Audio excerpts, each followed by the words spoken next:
Hello students, कैसे हैं आप लोग। पिछले लेक्चर में आपने कैलिक्स के बारे में पढ़ा था। अब की बार हम कोरोला के बारे में पढ़ाएंगे। Corolla is the second part of the flower. जब आपने फ्लावर को देखा होगा तो आपने सबसे पहले बाहर का नीचे का हरा पार्ट देखा होगा, हमने उसे पढ़ा दिया, दैट इज़ कैलिक्स। अब अंदर की तरफ चलते हैं तो सेकंड पार्ट इज़ कि भाई अगर आपका ये कैलिक्स हो गया हो, समझ में आ गया हो, तो अब हम अंदर चलेंगे तो अंदर आपको क्या दिखाई देगा। अंदर आपको इस तरह से क्या दिखाई देंगे, बहुत सारी पत्तियां दिखाई देंगी। ये कलर्ड भी हो सकती हैं, वाइट भी हो सकती हैं, और ये पत्तियां बेसिकली रंग बिरंगी होती हैं, यानी कि इनके डिफरेंट डिफरेंट कलर्स हो सकते हैं। और बेसिकली फूल की पहचान इन्हीं पत्तियों से होती है। इस वाले पार्ट को कोरोला बोलते हैं। तो सबसे पहले हमारे पास जो कैलिक्स था, कैलिक्स के बाद हम जिस चीज़ पे आए हैं दैट इज़ कोरोला। तो कोरोला कहाँ पाया जाता है, सबसे पहले बताओ, सबसे पहले बताओ कोरोला कहाँ पाया जाता है। The Corolla is found, the Corolla कहाँ पाया जाता है, is found on the inside. कहाँ पाया जाता है, अंदर की तरफ पाया जाता है, of the calyx.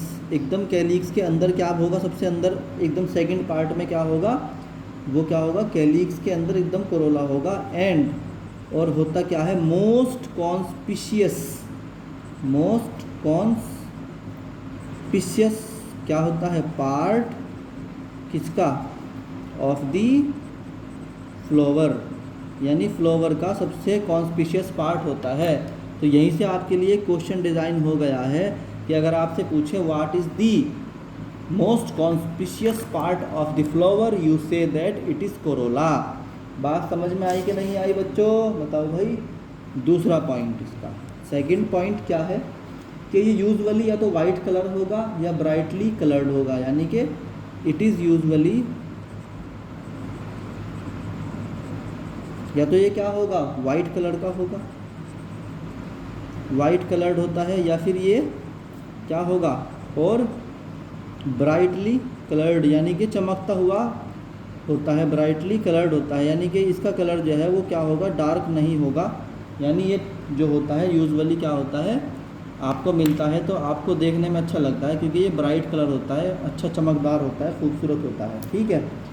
Third point जो है इसका वो क्या है, उसके अंदर भी एक क्वेश्चन है और वो भी आपको पॉइंट अच्छी तरीके से याद करना पड़ेगा कि भैया अब ये जो पत्तियां हैं ना, इनको मिलाकर हमने क्या बोला था, ये जो पत्तियां बहुत सारी थी सबको मिला के क्या बोला था हमने, कोरोला बोला था।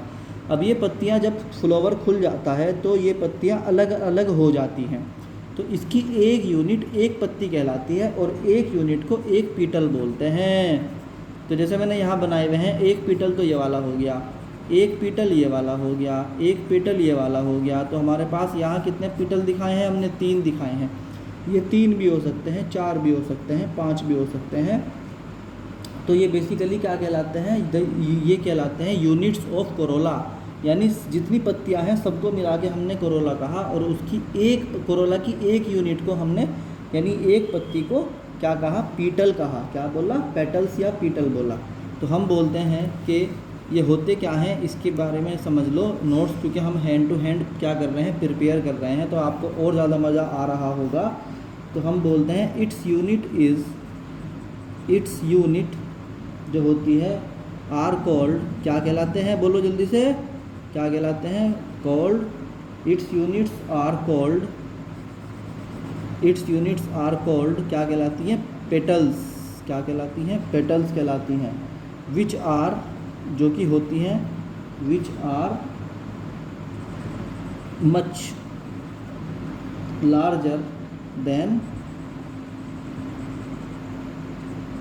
सेपल्स, यानी जो कैलिक्स के पार्ट थे नीचे मुड़े हुए, ये वाले, ये जो नीचे मुड़े हुए पार्ट थे फ्लावर में, उनके मुकाबले जो आपकी पत्तियां होंगी ये क्या होंगी, काफ़ी बड़ी बड़ी होंगी उनके मुकाबले। ठीक है, नहीं है।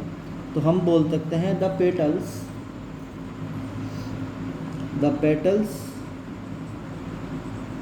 में बी, पेटल हो सकते हैं क्या, सेपरेट भी हो सकते हैं अलग अलग एक दूसरे से, और एक साथ चिपके हुए भी हो सकते हैं। तो अगर पेटल्स अलग अलग हैं तो इनका क्या नाम होगा, और अगर ये जुड़े हुए हैं तो इनका क्या नाम होगा, आप बताओ। क्योंकि मेरा नोट्स बनवाने का मकसद ये भी है कि आपको हैंड टू हैंड नोट्स याद हो जाएं, और आप जो है एग्ज़ाम में ये जब रिवीजन करेंगे तो आपको उस टाइम पर ये नोट्स प्रॉपर तरीके से याद हों। इसलिए मैं थोड़ा सा क्वेश्चन बोल बोल के भी आपको याद कराना चाहता हूँ। तो बताओ, जब ये अलग अलग होंगे, the petals may be separated from each other, ये एक दूसरे से सेपरेट भी हो सकते हैं, क्या, फ्रॉम ईच अदर, एक दूसरे से क्या हो सकते हैं, सेपरेट हो सकते हैं, फ्रॉम ईच अदर। तो उस टाइम पर बताओ आप फटाफट कि आप उन्हें क्या बोलोगे, बताओ जल्दी से क्या बोलोगे। उस टाइम पर आप इस तरह के फ्लावर को बोलते हैं पोलीपेटलस, क्या बोलते हैं, पोलीपेटलस। इस बात को अच्छी तरीके से नोट कर लीजिए। और पार्टली और कंप्लीटली फ्यूज, अब देखो या तो ये सारे के सारे अलग अलग होंगे, एक पत्ती ये हो गई, एक पत्ती ये हो गई, एक पत्ती हो, या फिर हो सकता है सारी पत्तियां आपस में क्या हो, चिपकी हुई हों, ऐसे एक का एक ही वर्ड बना हुआ हो। तो इस कंडीशन में आप कह सकते हैं if petals are fused completely, यानी पूरी तरीके से क्या हो, कंप्लीटली फ्यूज हो, और पार्शियली यानी कि क्या हो, पार्शियली क्या हो, फ्यूज्ड हो। तो उस यानी फ्यूज़ का मतलब होता है चिपके हुए होना, एक दूसरे के साथ लगे हुए होना, मिले हुए होना, एक दूसरे के अंदर मिले हुए होना। तो उस टाइम पर क्या बोलते हैं इसको, देन कॉल्ड, क्या कहलाता है उस टाइम पर, बताओ जल्दी से, देन कॉल्ड गैमोपेटलस, क्या बोलते हैं इसको, गैमोपेटलस।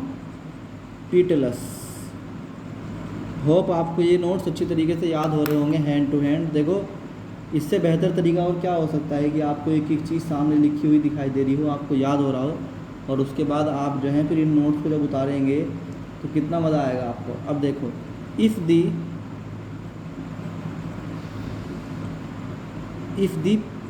पेटल्स आर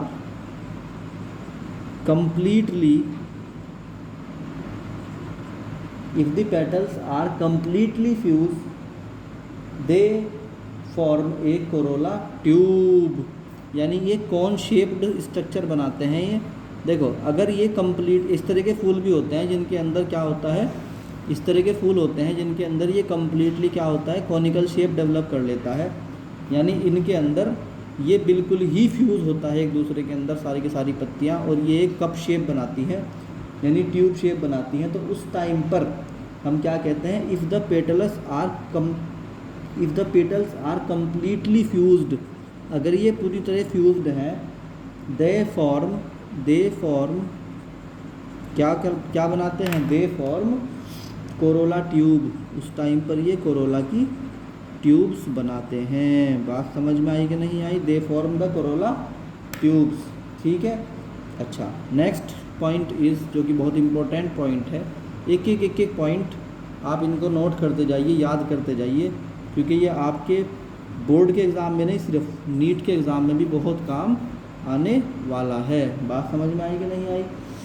तो नेक्स्ट पॉइंट इज़ कि अगर कोरोला और कैलिक्स क्या होते हैं, एक साथ कहें तो हम उनको कह देते हैं कि कोरोला प्लस कैलिक्स का नाम है पेरिएंथ। क्या होता है, कोरोला प्लस कैलिक्स को मिलाकर एक वर्ड बनता है, दैट इज़ कॉल्ड पेरिएंथ। यानी कि ये बहुत कम बच्चों को पता होगा, और यही पॉइंट्स हैं जो आपको अपने सब्जेक्ट में क्या करेंगे, मजबूत करेंगे। क्योंकि अगर आपकी टर्मिनोलॉजी मजबूत है तो आपका सब्जेक्ट भी क्या है बच्चों, मजबूत है। तो आज के बाद याद रखना कि corolla plus calyx is called perianth, ठीक है। अब देखो, the unit of perianth are called tepals, क्या बोलते हैं, द यूनिट ऑफ, ये भी एक इम्पोर्टेंट पॉइंट है for board and NEET also, क्या कि द यूनिट्स ऑफ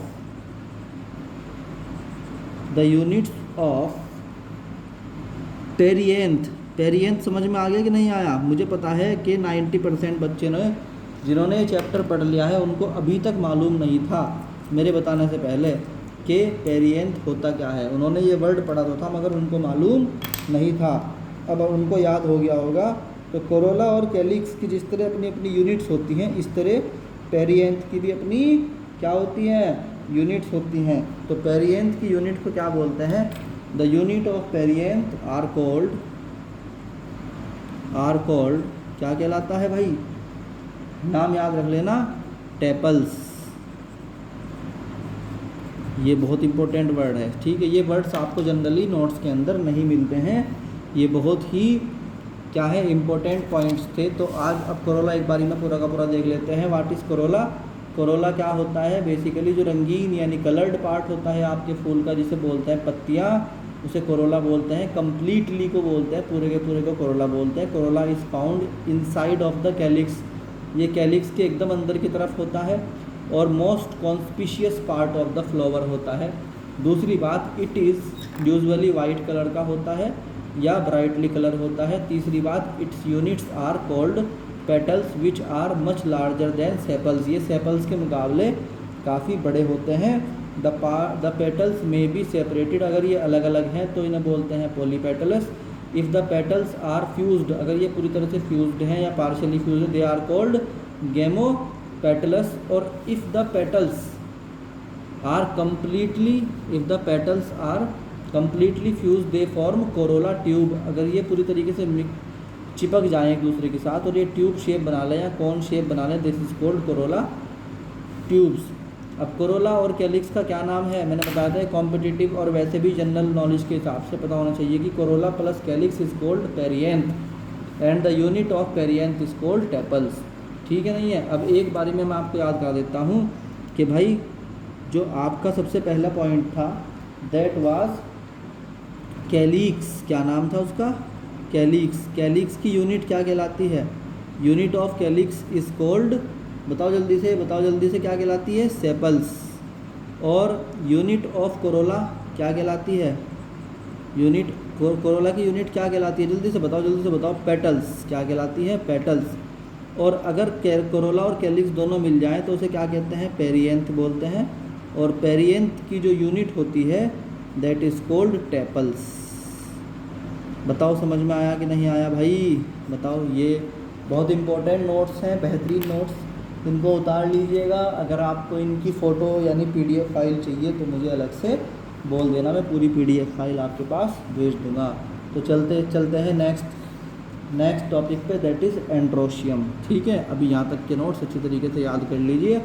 इसी तरीके से आपका बोर्ड का भी और नीट का भी और जो भी आपका एग्ज़ाम देना है उसके लिए परफेक्ट नोट्स आपको मिलते जा रहे हैं, ठीक है। इनको उतारते रहिए, याद करते रहिए, इनका टेस्ट देते रहिए, इसी तरह आपका सिलेक्शन हो जाएगा। Thank you.